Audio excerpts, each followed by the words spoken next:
narito pa ang inyo pong mga anak na ngayon ay masayang nagpasakop sa inyo sa pamagitan ng bautismo. Panginoon, kami ang buong iglesia ay dumadalangin para sa kanila. Pagpalayan at tanggapin ang kanilang pagpapasya nito. Pagkalooban sila ng kapangyarihan, talento na kanilang kakailanganin sa kanilang bagong buhay na kanilang tatahakin.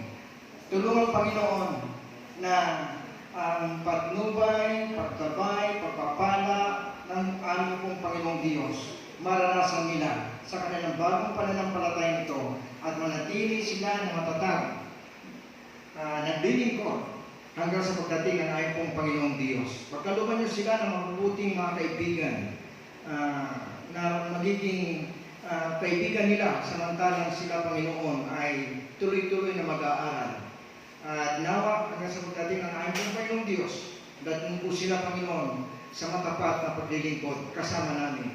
Pagpalain ang mga nagsipaglingkod at nagpagal sa kanila. At ang iglesia nito, patuloy na gamitin, Panginoon, sa pagpapasulong inyong banal na gawain hanggang sa inyong pong pagdating sa pangalan ng Panginoon Jesus. Amen.